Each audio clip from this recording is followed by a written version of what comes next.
I was racing through the hallway. I knew I had to run for my life. I pounded on the first door I saw. Open the door, please. Hey, who are you? What do you want? He's after me. What? Who? Help me! No, don't go outside! Okay, hold on. Let's get some context here. I'm Luna, and I was born in a small town in Switzerland. Before we go any further, like and subscribe to hear my story. Thank you! It took my mom hours to give birth to me. So much so that doctors and nurses figured it would be okay to take a lunch break since they'd be there forever. Maybe it's cause I was scared with everyone there, but as soon as the room was empty and my dad took a bite of a sandwich, I decided to come through. My mom gave birth to me pretty much by herself. What a hero. We should name her Heidi. Really? The most ridiculous Swiss name you could think of? We might as well have named her Cheese Fondue or Swiss Army Knife. After arguing over it, they agreed on Luna.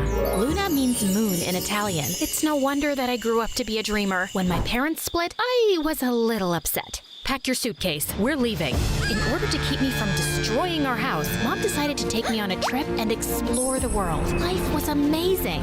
Why don't we travel the world for the rest of our lives? Mom was skeptical. I just graduated high school. It's the perfect time to take a break. And how will we afford that if I don't work?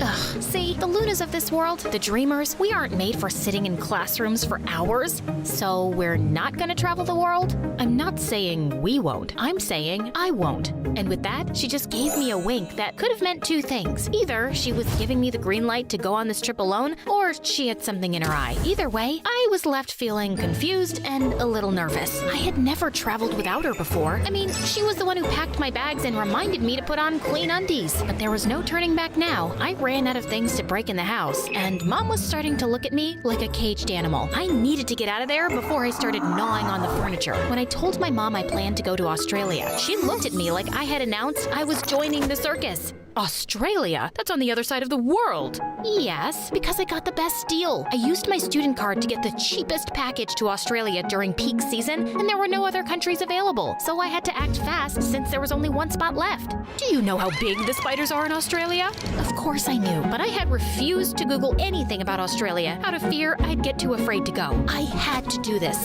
It was now or never. Obviously, she wasn't thrilled, but I went to grab my suitcase from the attic, feeling excited for my trip until I saw a spider. It wasn't a horror movie spider, just a tiny one that I could easily crush with a tissue, but my phobia of spiders caused me to panic, and that tiny one looked like a giant 8-legged beast. I wanted to scream and run, but my legs were frozen in place. I swear, I could hear the Jaws theme playing in my head as I slowly reached for the door, trying not to alert the spider that I was there. I managed to shut the door without letting out a scream, but as soon as I was back downstairs, all hell broke loose. I started hyperventilating, my arms flailing around like some sort of demented windmill. The next day, Mom dropped me at the airport. I'm gonna miss you. You can still change your mind and come with me. You know I can't. The trip to Sydney took forever, like at least 40 hours. I was daydreaming about my future. What if I fell in love with a handsome, sun-tanned Australian? What if the universe had this planned for me all along? As I made my way toward the airport exit, I realized I had no idea where my ride was supposed to pick me up. Frantically checking my phone, I noticed that my battery was almost dead. Luna, Miss Luna? He looked like a driver, but what if he was a stranger trying to trick me? My heart was racing as I hesitantly made my way towards him. As I got closer, I realized he was indeed my ride. I let out a sigh of relief, but it was short-lived. As soon as we got into the car, the driver started blasting music that was way too loud. I tried to ask him to turn it down, but he couldn't hear me over the noise. Just when I thought things couldn't get any worse, I realized I'd forgotten to convert my currency. How was I supposed to pay for anything without any Australian dollars? I started to panic when we pulled up to my apartment. As I made my way For a fresh, deep clean, it's Persil Pro Clean. It's more than clean, it's Persil Pro Clean.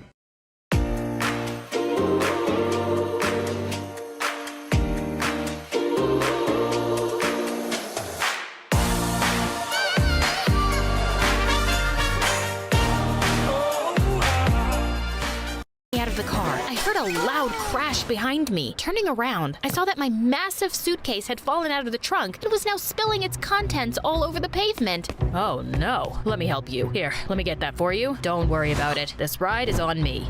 He drove away, and I was stunned by how nice Australians were. As I reached for my wallet to check my funds, I realized with horror that it was missing. That sneaky driver must have swiped it while I was distracted by the chaos of my spilled suitcase. I couldn't believe it. I had just been robbed by the same guy who pretended intended to help me. I had only a little food left and chump change in my bag. I had to find my thief immediately, or I would starve. That day had been a total dumpster fire. But then I saw something that caught my eye outside my apartment window. There was the driver, standing by the beach with a surfboard. I immediately ran downstairs and headed towards the beach. I looked around frantically, trying to spot my driver. After a few moments, I saw him in the water riding a wave. Without a second thought, I decided to steal a surfboard and join him in the water. As I made my way into the ocean, ready to catch my thief, wham! What the heck just happened?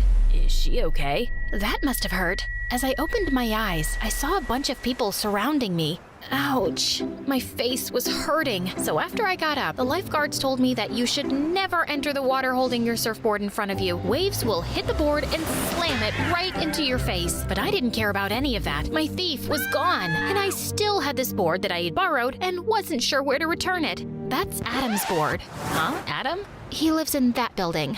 The girl was pointing at my apartment complex. Great. I grabbed the surfboard and headed back to my building. I mentioned that my apartment was located on the 40th floor. The surfboard didn't even fit in the elevator, so I walked up 40 floors with the heavy board to make it back home. The next day, I woke up sore, but ready to find my thief and, well, give this Adam guy his surfboard back. I grabbed the board and headed for the elevator. I wasn't going near those stairs again. The surfboard would most certainly survive the fall, right? I shoved the board through the window and let it fall. I mean, who was gonna notice?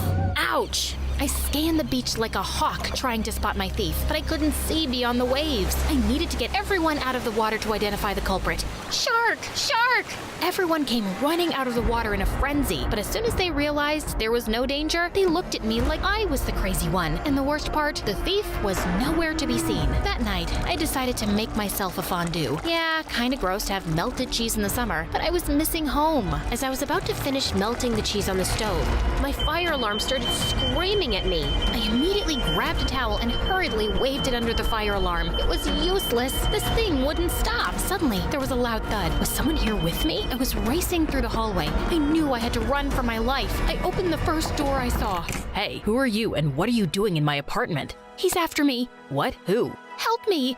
No, don't go outside. Wow, he was so cute that I almost forgot about my fire alarm that was blasting in the background and the fact that someone was after me. Fire, alarm, stranger, apartment. My neighbor was kind enough to check every closet and corner. No one was there. He also fixed my fire alarm. And by helping me fix it, I mean that he literally tore it off my ceiling. I just hoped that the building wouldn't catch on fire while I was asleep because I no longer had a fire alarm. Thank you so much. You saved me. Happy to help. I'm here for anything you need. I'm Adam, by the way. Luna, like the... Moo, I love it. Wait, are you the Adam? Oh, wow, you're the thief. Well, wait a minute. I didn't steal it. I borrowed it to go after my thief. He smiled and winked. Was he not believing me, or was he flirting? Well, I didn't have time for this. I had a thief to catch. I called the driver's company, but they were as helpful as a chocolate teapot. I walked out of my apartment, hoping I'd find him at the beach again, and almost stepped on something, a small box of chocolate. It had a note on it. When I opened it, it said, "Welcome, Luna." Aw, obviously this was from Adam. And Celia?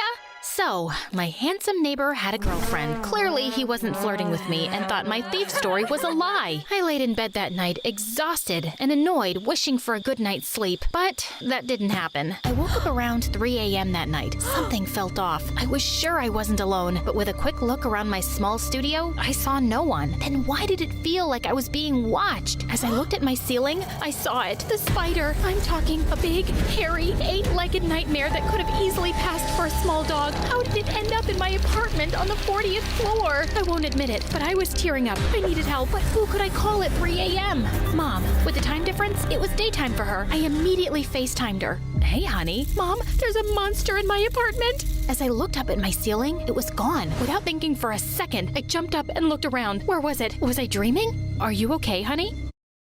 Hey, Max. We're gonna play a board game if you wanted to join us.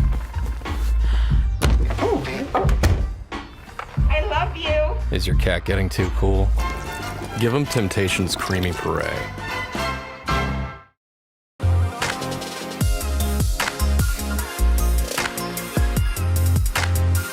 Mom, there's a huge spider. Remember what I always tell you. The spider is probably more afraid of you than you are of it. Ah, behind behind you. It must have fallen behind my bed somehow. I swear that at that moment, the spider gave me a judgmental look. Don't you dust behind your bed? Mom, what do I do? I aim the phone toward the spider to show my mom. Stop zooming in. I'm not. This thing is huge. I felt a wave of panic wash over me. My heart started racing, and my palms began to sweat. Mom, I can't do anything by myself. I'm useless alone. Someone stole my wallet, and now there's a huge spider, and I can't achieve anything without you. That's not true, Luna. When Dad left, I thought I was never going to be able to do anything alone, but I was able to. I survived. You can make it through anything. And just then, the screen went black. My phone died at the worst time. The spider was still there, and I was alone. I grabbed the nearest object I could find, which happened to be a travel guide. But as I raised it up to strike the spider, I started to have second thoughts. What if I missed and it crawled on me? Or worse, what if I missed and it called for all its spider friends to come and get me? There was no one to save me. I considered calling the police, but I was afraid they'd lock me up for disturbing them over a spider. I stood still watching the spider. It was looking back at me like we were in some Western movie scene. Eventually, I made a move toward it, hoping I could scare it away, but it wasn't scared. It lifted its legs, ready to attack. Okay, the spider wasn't going anywhere, so I did what anyone would have done. I slept on my doormat. A few hours later, I was woken up by my neighbor Adam. Luna, what are you doing? Spider, huge. Oh, you must have met a huntsman spider. They're great. They eat mosquitoes. Mosquitoes? I'm surprised this thing doesn't eat cows. It's huge. Adam was laughing. He helped me up and looked me in my eyes. You could have knocked at my door. So I wasn't wrong. He was hitting on me. I didn't want to wake up your girlfriend. My girlfriend? Oh, Celia? That's my sister and current roommate. Oh, and just then, he pulled out my wallet from his back pocket. How? My dad owns the building. I told him about what happened with your driver, and he mentioned that a tenant found a wallet on the floor outside. It must have fallen when you walked out of the car. I suddenly felt terribly embarrassed. I was running after my driver, thinking he stole my wallet, when in reality, he truly was a kind local who gave me a ride for free and helped me with my suitcase. Adam gave me one of his perfect smiles. Want to go surfing? As the universe was handing me my wallet back and a handsome Australian, I felt compelled to decline. I think I'm good. I'm gonna pack my stuff and go home. He was surprised, but nodded respectfully. I packed in record speed to avoid another encounter with Dracula Spider and headed for the airport. As much as I appreciated Adam's gesture of returning my wallet, going surfing with him sounded like a disaster waiting to happen. I mean, the guy lived in his dad's building. Talk about dependent behavior. It was like looking in a mirror and realizing I needed to stop relying on my mom so much. The truth is that ever since Dad left, I was running away from my problems by traveling. But if I ever wanted to grow up to be an independent adult, I needed to confront my fears head on, even if it meant facing spiders the size of cars. For the first time in my life, I felt like I was able to weave my way out of this tangled web of fear, and it felt good. I was going back home, and I'm not running away from my problems ever again.